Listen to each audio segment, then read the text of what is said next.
ডিসপ্লেতে যে ছবিটা দেখতে পাচ্ছেন, এটা হলো একটা আর্টিফিশিয়ালি কিডনি। কিডনির কাজ হচ্ছে ফিল্টারিং করা। এটা হচ্ছে মানুষের বানানো ফিল্টার। যাদের কিডনি বিকল হয়ে যায়, এটা দিয়ে ফিল্টার করে। এই ফিল্টার দিয়ে একাধিকবার ফিল্টার করা যায়। ২০ বার, ৩০ বার, ৪০ বার। গণস্বাস্থ্যে একটা মেশিন দিয়ে পরীক্ষা করে এটা যতবার ভালো দেখাবে যে ভালো আছে ততবারই এটা দিয়ে রিউজ করবে। কোনো ক্ষেত্রে দেখা গেছে একবার রিউজেই এই ফিল্টার নষ্ট হয়ে গেছে। তার কারণ হচ্ছে রোগী যদি অতিরিক্ত চর্বি জাতীয় খাবার, উম ফাস্ট ফুড, তেল, ডাল ইত্যাদি যেগুলো কিডনির জন্য ক্ষতিকর, এগুলো খেলে একবারেই নষ্ট হয়ে যায়। দেখেন মানুষের বানানো ফিল্টার যদি ক্ষতিকর খাবার খেলে একবারেই নষ্ট হয়ে যায়, তো আল্লাহ তাআলার দেওয়া যেই কিডনি সেটা পৃথিবীর কোনো মানুষের অ্যা এই কিডনি সমতুল্য বানানো ক্ষমতা নেই। হ্যাঁ? সবচেয়ে পৃথিবীতে উন্নত মানের ফিল্টার হচ্ছে আপনার কিডনি। এই কিডনি আপনি যে যত বাজে খাবার খান, কিডনির কিন্তু ক্ষতি হয়। কিন্তু সেটা একবারে নষ্ট হয় না। ধীরে, ধীরে আপনার এই কিডনি শেষ হয়ে যায়।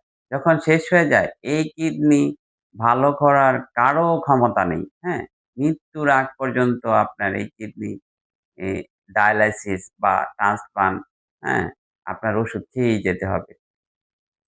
ইদানিং প্রচুর কিডনি রোগী বাড়ছে, হ্যাঁ? ডায়ালাইসিসের রোগী বাড়ছে, হ্যাঁ? তো আমাদের কিডনি যাতে ক্ষতিকর খাবারগুলো আমরা খাবো না। ফাস্ট ফুড, চর্বিযুক্ত খাবার, হ্যাঁ? ইত্যাদি যেগুলো কিডনির ক্ষতি করে এগুলো আমরা এভয়েড করব। হ্যাঁ? তবে এগুলো আমরা মাঝে মাঝে খেতে পারি। যে একেবারেই আপনি খাইতে ইচ্ছা করলো মাসে ১ বার বা ২ মাসে ১ বার বা ১৫ দিনে ১ বার আপনি বাহিরে খাবার খান। চেষ্টা করবেন সমস্ত খাবার ঘরে তৈরি করে খাওয়ার জন্য। সয়াবিন তেল আমাদের জন্য খুবই ক্ষতিকর। যদি পারেন সয়াবিন তেল এভয়েড করবেন।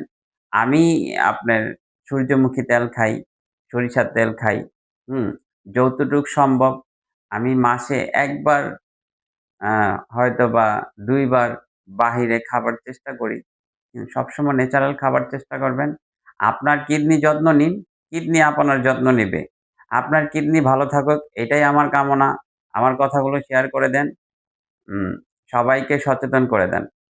আসসালামু আলাইকুম। ভালো থাকবেন, সুস্থ থাকবেন। আমার জন্য দোয়া করবেন।